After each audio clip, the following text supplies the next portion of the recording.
Hello everybody, welcome back from the short break. We are continuing our startup fair today, and up next we have two representatives from a company called Vinted in Lithuania. They're more known as Mano Drabužiai.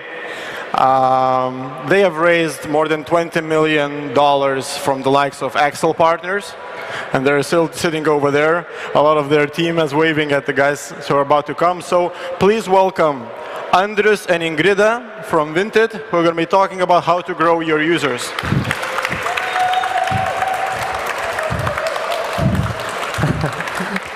Hi, everyone.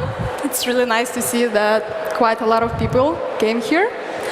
So, my name is Ingrida, and this is my colleague and dear friend, Andrius. We both are running product at Vinted and kind of making sure it's really growing. So for those who haven't heard about Vinted, just one sentence. Vinted is a social marketplace for girls to swap, sell, and buy clothing which they no longer wear. And the product was started in Lithuania like 5 years ago. Then it expanded to Germany. Then we opened France, Poland. And we have quite a good growth now in the United States. And a few weeks ago, we opened UK. So what you have here, this is how our growth looks right now. So it's kind of getting into the hockey stick shape. So I guess we're doing a pretty decent job on growing the product. And today we want to share our experience in doing that with you. And just to give you some tips what to focus on at the right moment of time and what kind of questions you should be asking yourself when you are deciding what to develop next. Okay, let's talk about growth. And thanks for Ingrida for a beautiful intro here. When we think about growth at Vinted, we try to keep things very simple. And we look into growth as a combination of three different elements of user behavior. That are activation, how you convert the flow of people that pass through your product to actual active members of the service, retention, how you make sure that those members use your product continuously and stick to it, and virality, how they actually talk with other people who still don't use your product and attract them to use it. We think that all three elements are required and must-haves. However, we always try to focus on one at a time. So we know what we are changing and we focus on a set of metrics and not like as a whole different things that you can miss something. At the same time, we strive for the best combination and we try not to overstep in one of these three areas. Because when you pass the limit of conversion, for example, boost it as much as possible, you can find out that your attention starts dropping. And members you convert that are not that valuable. So that's very important to remember. Let's take a look at three different scenarios of these three elements acting in reality. All three have one thing in common. They have good initial marketing push or publicity push. Let's say article on TechCrunch, Arctic Startup, Delphi, whatever. But then you cut it off and the hype ends, and what happens afterwards?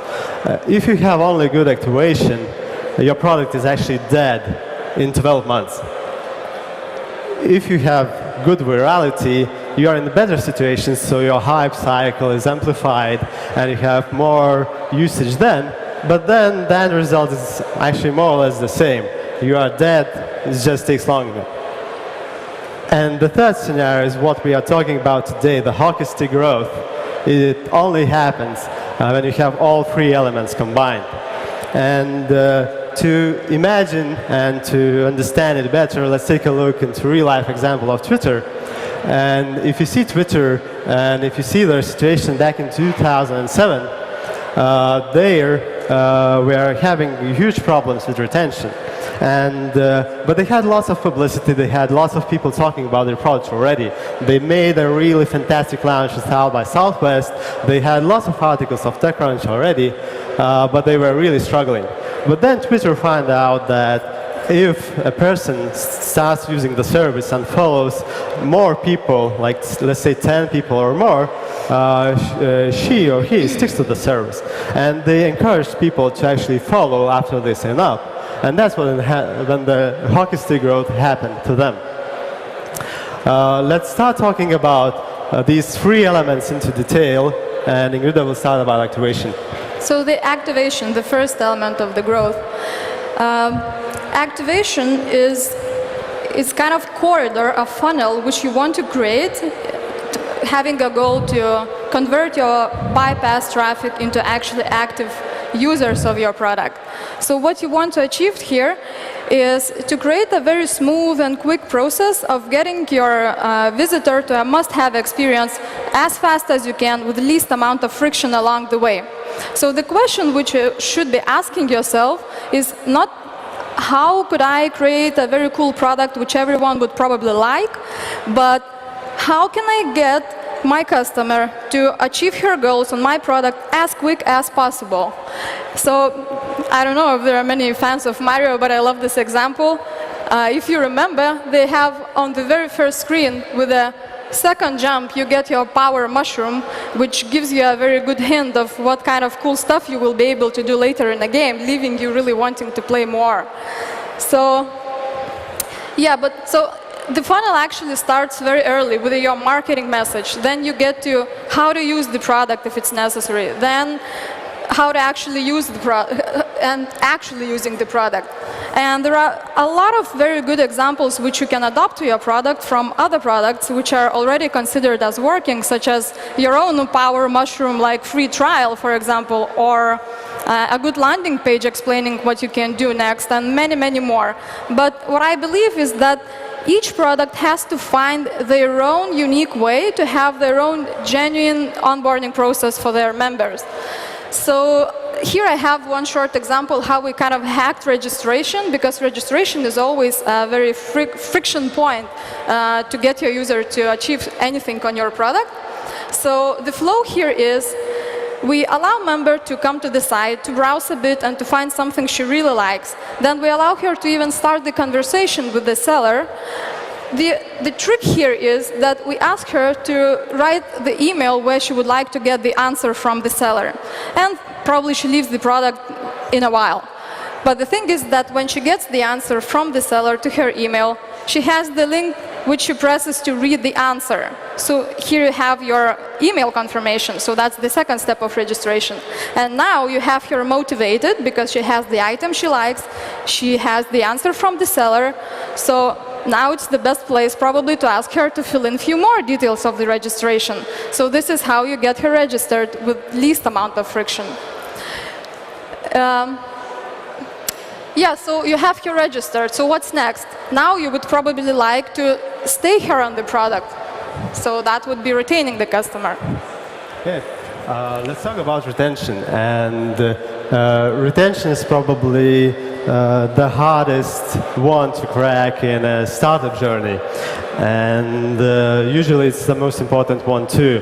As if you solve retention, you at least have sustainable products usually, and virality is much easier afterwards. At Vinted, we recently discovered the hook model that actually helps us to understand the retention issues and possible solutions better and in a more structured way. And I want to share this with you today. The hook model consists of 4 different elements, and it's an infinite loop that you use to convert the possible member from initial external trigger to internal trigger, and that internal trigger is usually the habit in user's mind. So your aim as a product person or as a startup CEO is to put a habit in user's mind, and she'll use your product forever. Let's take a look at an example of Vinted running through the hook model. The first step in the hook model process is external trigger. You must put this trigger in a familiar environment for the user at the right time, and when the user has an actual ability to perform the action you want. It could be just a person telling about your product to other person, for example. Or, as is shown in the slide here, it's just a Facebook ad you use to promote your app. So when the user actually clicks on the ad, you must have an action from here. So an action in this scenario is downloading and installing the app and opening it actually for the first time. When the user performs that specific action, we have to make sure that we reward here as much as possible. And in addition to rewarding here, we must ensure also that the reward is variable, so she expects it to be different every time. Because if it's predictable, you don't care after 2 or 3 times anymore. So when the member opens her app, she's presented by this beautiful infinite feed of dresses, shoes, and all the other really shiny, fantastic things. And she can just scroll, scroll, scroll, and enjoy the list of items thereby, and etc. So she is happy already. What do we expect here to do next? We expect here to invest in the product. So that's the first step in the hook model. We expect here to put something there that will make her come back afterwards. In this example, it's just following other people in the product.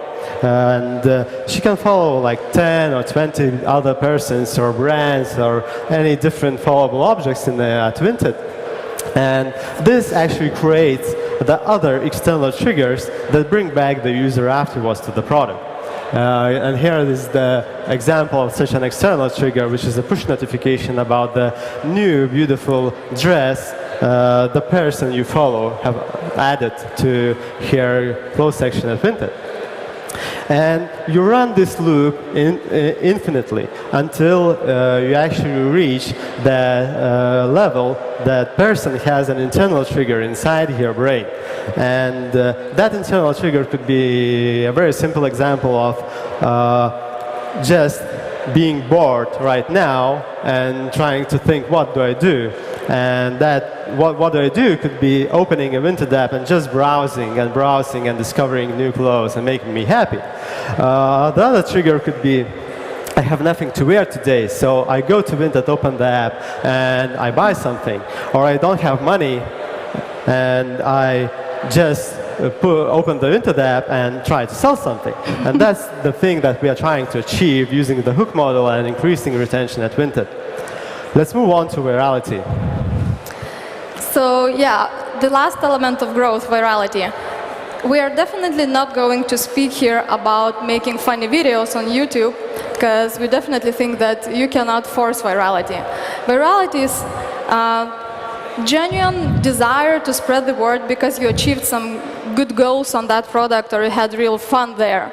What you can do here is just find the right set of actions which member does until she's really happy and facilitate her the process of sharing. So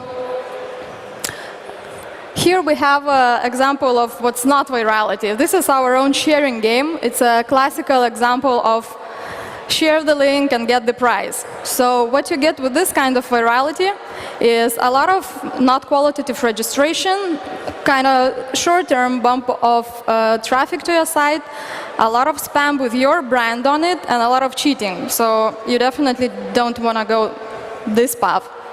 A little bit better example of how to facilitate virality is from product Lyft. I don't know if you know, it's a product where anyone can become a taxi driver for a short period of time, and another member can use, let's say, Andrius taxi service, and I can get a lift from him.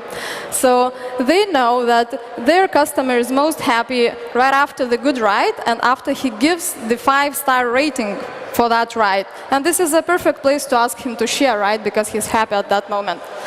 How can you find out the exact customer and the exact moment when she's happiest? We haven't went really long way with that on Vinted, but what we do already is we measure Net Promoter Score of our customers, and we know that the group which we have to focus on is the successful first-time seller, because this is when she got her aha moment. I got the $50, you know, for the things which I don't wear anymore, and I thought I should throw it out. So we know we have to focus with that group to actually facilitate virality. Hey Bombshells, so I know it's a little early for spring cleaning, I'm well aware of that, but me and my boyfriend are now living together in this amazing house, and to make the move easier, I cleaned out my Jurassic closet. I said goodbye to pieces that did not represent my current style. I said goodbye to pieces that I haven't worn in a year to a year and a half. And I even said goodbye to pieces that, you know, maybe I'll fit in you again one day, but we're gonna kill that sentiment and just toss it, because when our new hot bods do come knocking at the door, we're gonna take that sucker out for new clothes. Now we have a pile of awesome clothes, and we have a lot of different options on where we can take them to get some investment back on them, some return, if you will. Then we have Vinted. Yay, the whole point of the video. Vinted is an app and also a website, and I've heard about Poshmark and Threadflip, but I decided to download Vinted because hundreds of thousands of more people use it. And P.S. this is a personal review. I am not sponsored by Vinted. I'm just trying to help you guys get a little bit of money back. So on Vinted you can buy or you can sell online or on your phone. Usually it was downloading for a while, so what I wanted to say before that video, that this is how actually word of mouth looks. This is in no way a sponsored video. This is just a video blogger who was giving some tips and tricks for her fans how to get best of Vinted. It's kind of 15 minutes of tips and tricks how to do it. And word of mouth on Vinted is one of the strongest traffic drivers actually. So this is exactly what you want to achieve, to just know when to push a bit further with virality. So we went through all elements of growth, and you now kind of know on what to focus on at the right moment of the time, and you know that you have to focus on one at a time and in a certain way. But there is one thing which we want to say. You cannot achieve really fast growth if you're working on your product in solitude, like for years or two, which we see happening again and again in a startup's environment. So we squeezed in this part because of that reason, and this is a very, very just quick hints how to achieve really quick shipping to get your results from the growth. So there is no such thing as perfect product, right? It's a never-ending process. So we offer just choose the minimum viable product, which means that cut all the details of your perfect imagined product without any mercy to just few ones which are main value proposition for your member. For example, Vinted actually started as a very single page with just ability to upload a picture and to write to the picture owner. That's it. And you know how far along then it goes. So the thing is, put online the minimum action and get into the never-ending process of iterations. Measure the results, check how it goes, learn from that, and move on based on the data which you get or feedback from direct members who use your product. Simple example. You want to change your kind of old school registration window, right? Because this process is not only for launching new product, but it's for any kind of stage of the product. So you want to launch your new registration, and you work on it for a while, like you change the design to a much better one, you change how many input fields you have, you change the placement of registration when you give it, now it looks awesome, and you go online, and your conversion to registration drops. How do you know what to do next? You don't, actually.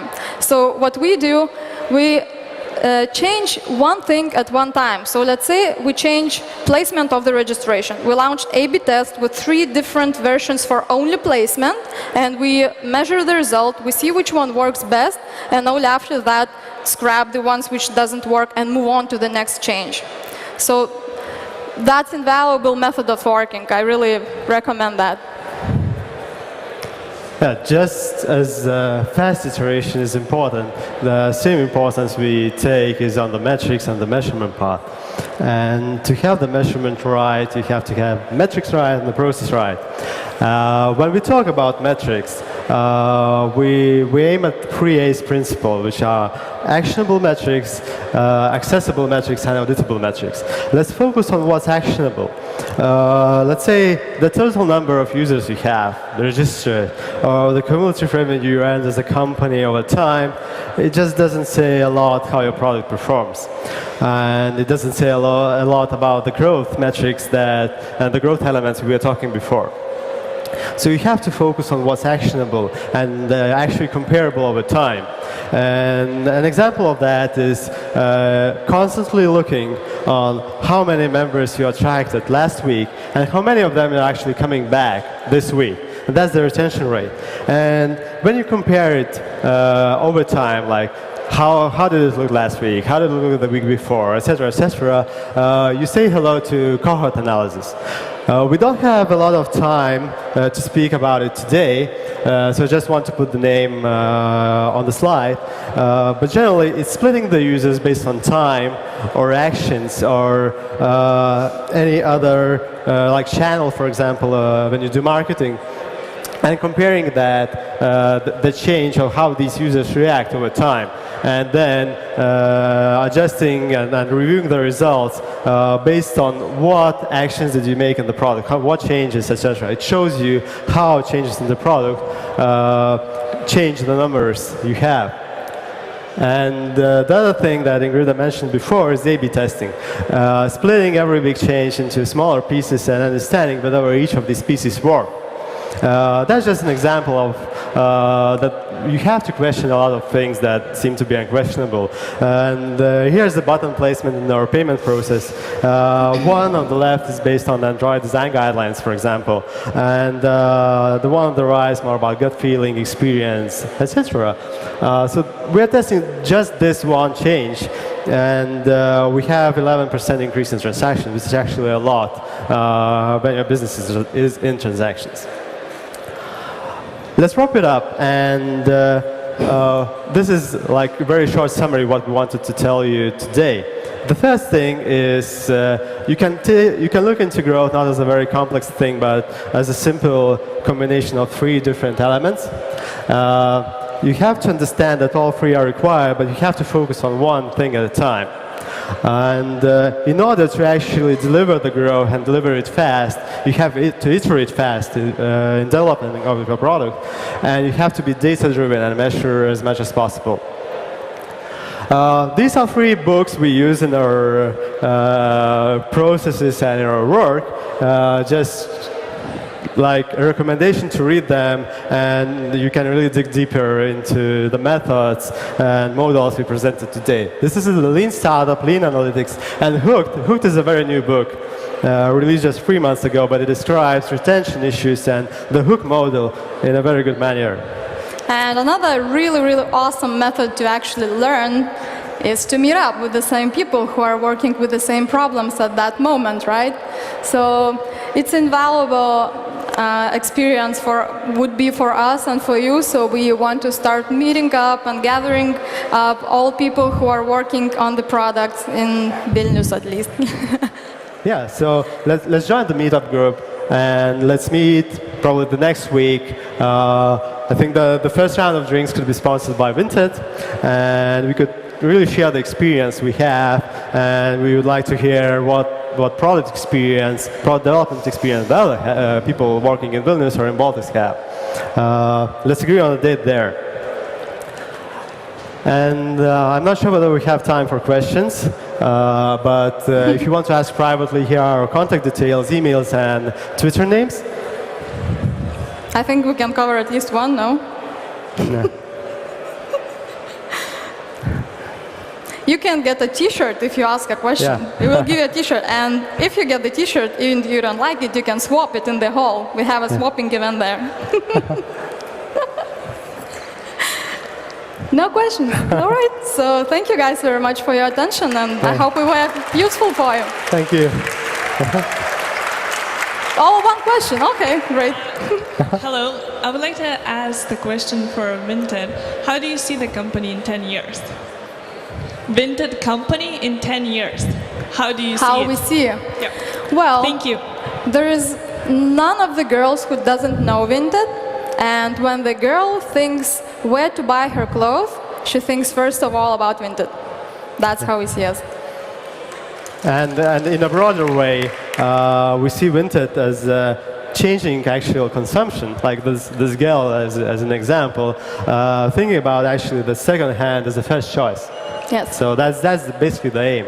And maybe it's not only the girls in the future, who knows? All right, so we owe you a T-shirt, I guess. Anyone else? Anyone wants a T-shirt? Actually, Eddie from the track deck uses the T-shirt, I think, everywhere. The red one, if you can show it.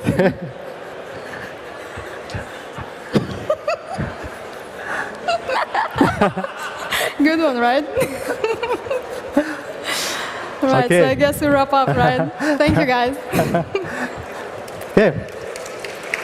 We will still be here if you have some questions and you're afraid to ask in front of the audience.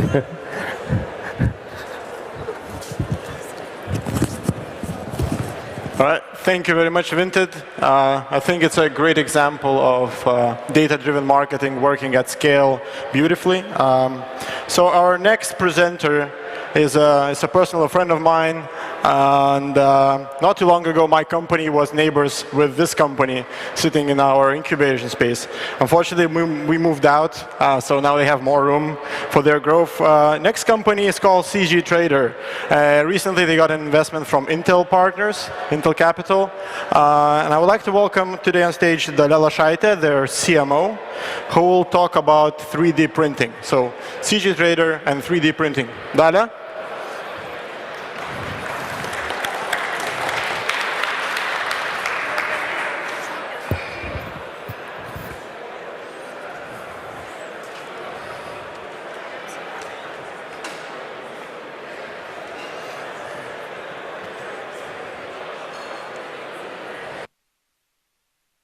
Two minutes, just putting on the microphone.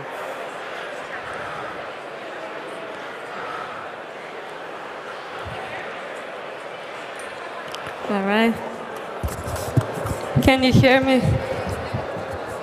Thank you, Daumantas. Thank you, everyone, for coming. My name is Dalia Lašaitė. I'm head of marketing at CGTrader. Today I will speak about 3D printing. But at first, I'd like to say a few words about our company. So CGTrader is a 3D model marketplace. We help designers buy and sell 3D models, and we've been growing pretty fast over the last year. At the moment, we have around 60,000 models in our marketplace, and we have over 50,000 professional 3D designers in our community. Now, it is a great, great pleasure for us to be here, because last year, at this very conference, we met our investors, Intel Capital, who later invested in us together with Practica Capital. So thanks so much to Login for making this connection. Today, I would like to speak about 3D printing. I will cover a little bit of the basics, and I will also tell what opportunities do you have as creative people and entrepreneurs in this very, very interesting industry. So 3D printing, for those who are not familiar, is a technology that converts a digital file into an actual physical object. A 3D printer slices the file into multiple layers and then extrudes hot plastic to build it layer by layer into an object. This is an example of 3D printer in process. And this technology is not really new. It was invented over 30 years ago, but over the last several years, the printer prices have dropped significantly. Right now, there are two main classes of 3D printers that are in the market. Consumer 3D printers, they look like this. You can put them on your desktop and prototype, play around, and create physical objects. These printers print items like these ones. So if you see, you can see the layers of layers of plastic. The quality is not perfect, but you can actually get a physical object done by this small 3D printer. And these printers cost around several $1,000s. Some of them are even as cheap as several $100s. So it's really becoming very, very affordable to every one of us. Now, there's another class of 3D printers which are called industrial printers. They are much more expensive, but they are also much more reliable, fast, and can cover a bigger variety of materials. So, for example, these are the items produced with industrial 3D printers. Right now, these printers can print metal, gold, ceramic, multicolor materials, and even sugar, as you see right there in the corner. And the consumers, like you and me, can access these 3D printers by uploading their model to a 3D printing service provider. These service providers then use the model to create the object and ship it directly to you. Now, this kind of access to possibility to manufacture things has really unleashed a lot of creativity in the designers. 3D printers have been used to produce a lot of things, including iPhone cases. This is a very common application of this technology. There were other uses like prosthetics. For instance, this company is making a really, really unique, beautiful prosthetics that make even breaking your leg sound appealing. There have also been more avant-garde and experimental things done. Fashion collections have been done with 3D printing. There have been a car frame has been created out of 3D printed metal.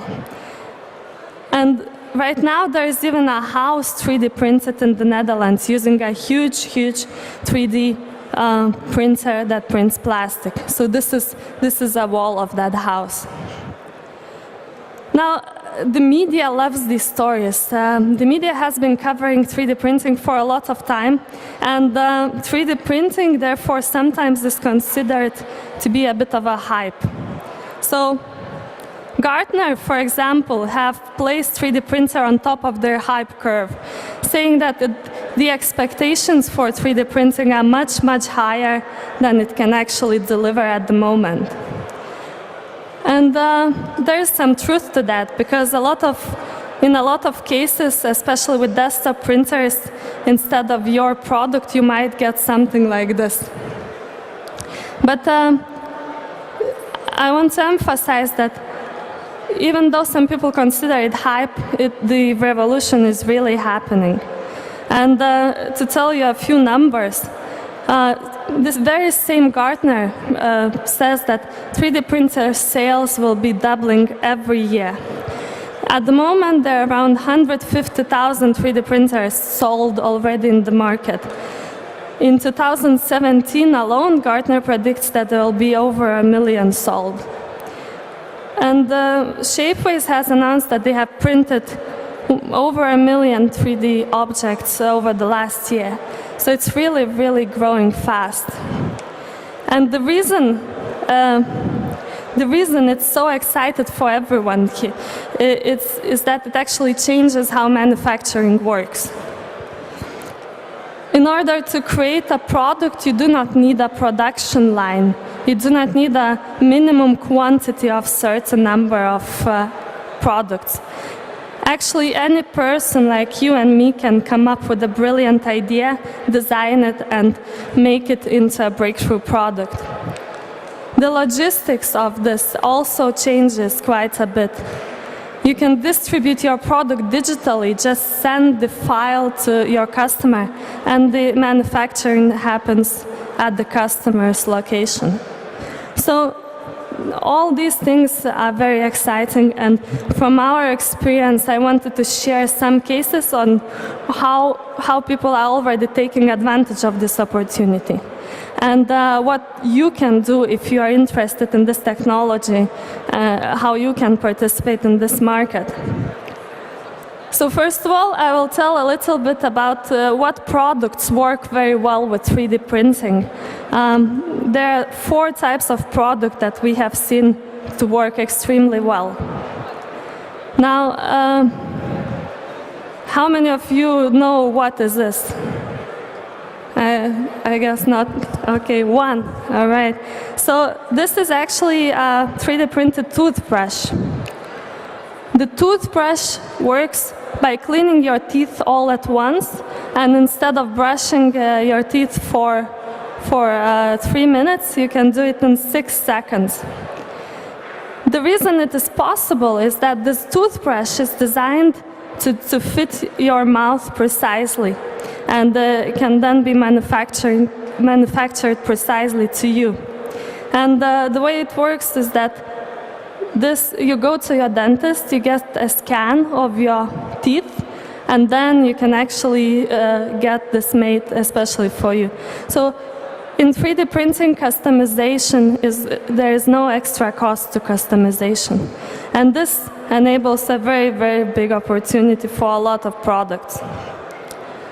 Another class of products that are also very interesting are products that I would call instant products.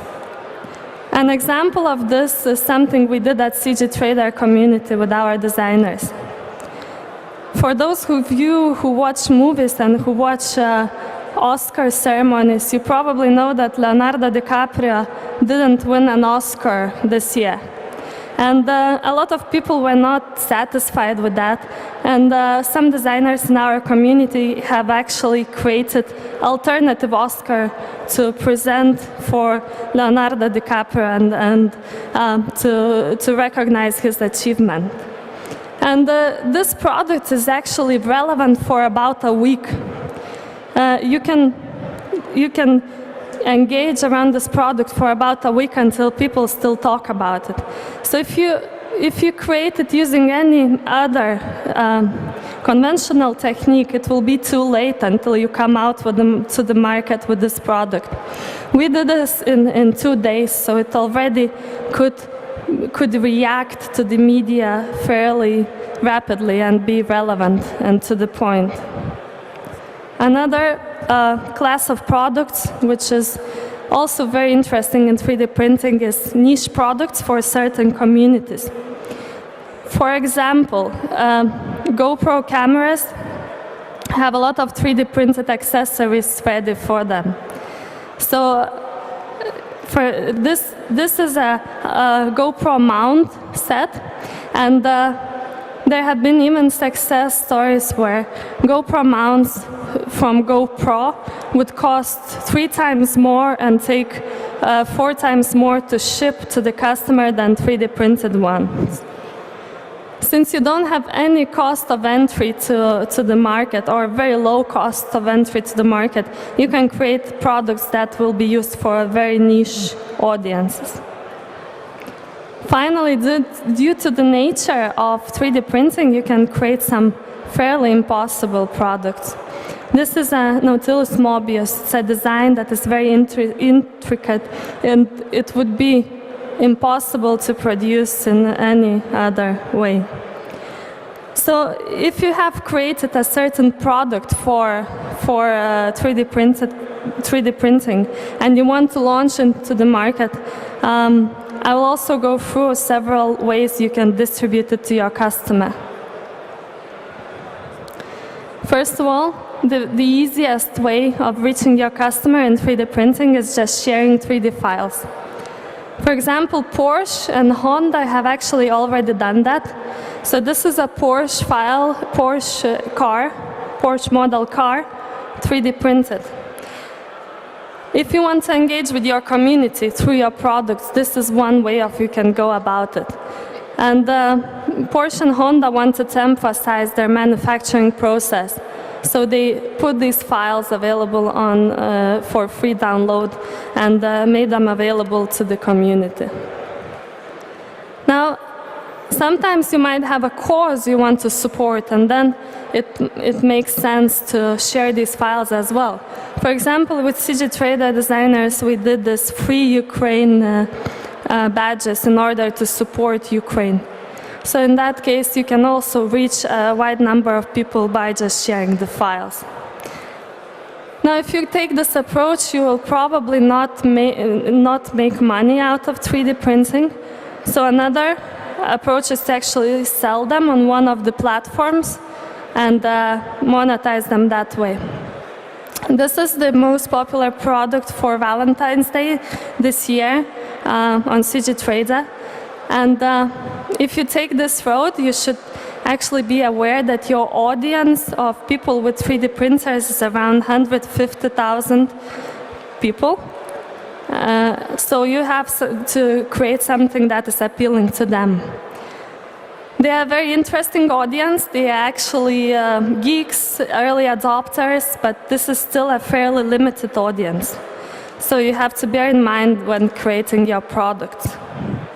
Now, when we started selling 3D files on CGTrader, we realized that some of the designers created something very unusual and didn't want to sell their files to the customer.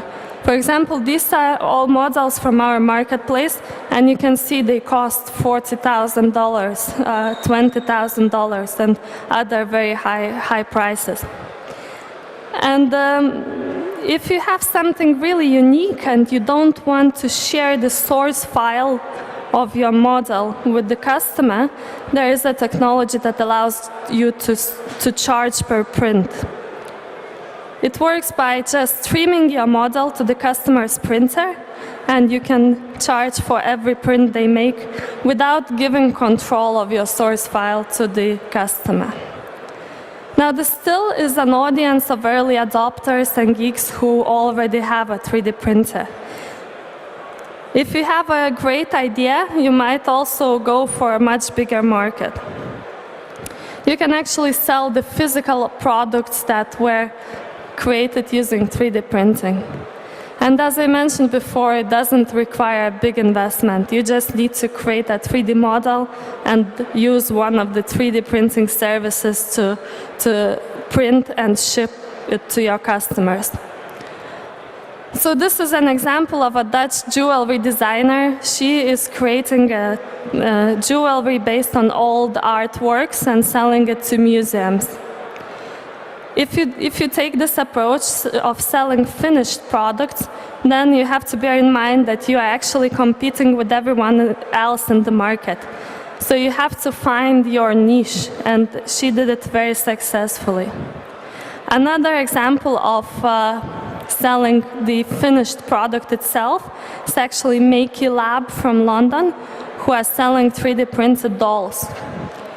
These dolls are customizable and manufactured by the company, and they are the first 3D printed toy company that has been certified to use it for children. So they have been very successful in selling these customizable dolls to geek dads, early adopter dads who are interested in innovative things and 3D printing.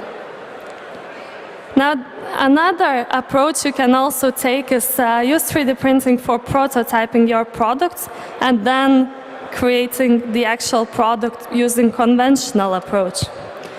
This guy is actually a 9-year-old from the States who came up with a brilliant idea for a product. Last year in the United States, Thanksgiving holiday was on the same day as the Jewish holiday Hanukkah, and this happens very, very rarely.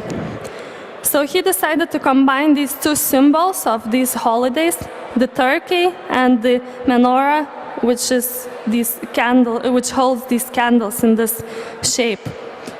He 3D printed this menarche, as he called him, and then went to Kickstarter to sell it using regular manufacturing methods. This kid was quite successful. He raised $42,000 on Kickstarter for this product, and he sold them to commemorate this celebration last year. Another thing you can do as an entrepreneur or someone with an idea is actually use 3D printing to test the market. There is a one company in United States have been taking this approach to producing auto parts and accessories. As you see, they have produced a custom automobile part here, and it's not very smooth. It's 3D printed on a desktop 3D printer. They have registered to eBay and other e-commerce stores and have been selling these items directly to the customers. So they were able to actually get feedback on their designs and also get the understanding of a demand on their designs from the customers. And if some of the products are successful, they were able to build it and produce it using the conventional methods. Finally, you can always go and take another approach and play with 3D printing. An engineering company in the United States heard about Tesla's founder, Elon Musk, plans to build a Hyperloop transportation system in California. Hyperloop, if you haven't heard about it, it's a tunnel where there's a new mode of transportation that allows to travel much, much faster than any of conventional methods. So they challenged their engineers to build and print this new transportation method in 24 hours. They did it. There was not really a very clear purpose why, but they did it. They have been all around the media, and they have been also very, very, it has been a very, very engaging exercise for their company. Now, just to back up my words here, we also did something special with CGTrader for login. So this is a CGTrader Loves Login iPhone case, was created last night and 3D printed today morning. And every one of you can actually download the source files for this iPhone case to have a memory of this conference. It's on the first page of CGTrader, and if you're interested, you can just download and 3D print it yourselves. So that's it from me. If you have any questions, I'm looking forward.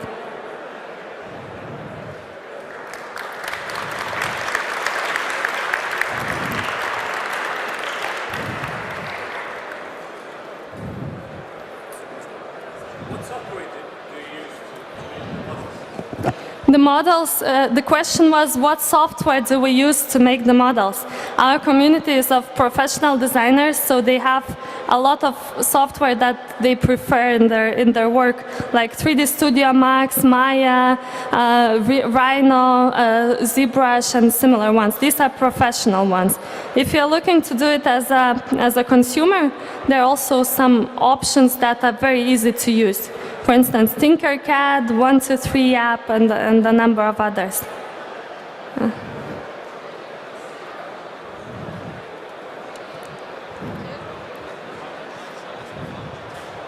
Sorry, yeah.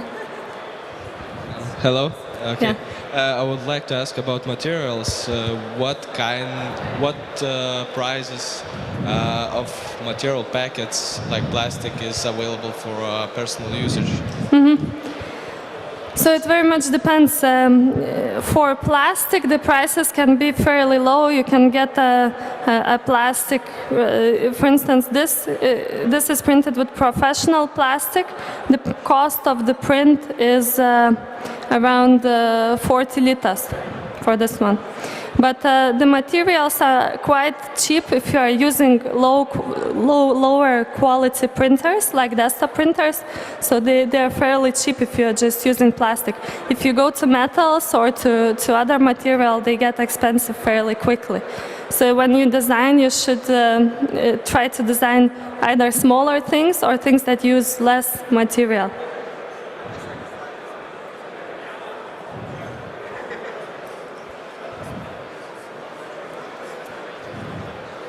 All right. I would like to ask another question about distribution of those materials. Is there any distributors in Lithuania that are selling? For materials? Yeah. Yeah, there are a few. What kind? we've bought materials both directly from manufacturers and from distributors in Lithuania, like Jautis, UAB, and there are a few others.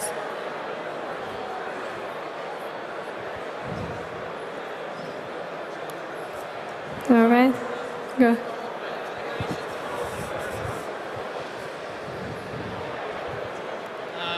You told the expectations for 3D printing are actually higher when we can deliver. Can you name main problems? Why is it so? Yeah, so 3D printing has been like really quite a big buzzword recently. So for instance, a field that is being covered a lot in the media is bioprinting, which prints biomaterial, and there have been researches where they 3D printed a kidney or similar things. And these things are still at a very kind of scientific stage, so it's not yet possible to commercially do it. But sometimes these expectations it's expected that these things are already available and that next year you will be, placing your kidney using that. And as well as I told, these projects like 3D printing houses. Right, it's a very interesting project, but it still takes 3 years to print that house, so it's more an experiment, not an actual thing. Yeah. All right. Thank you very much.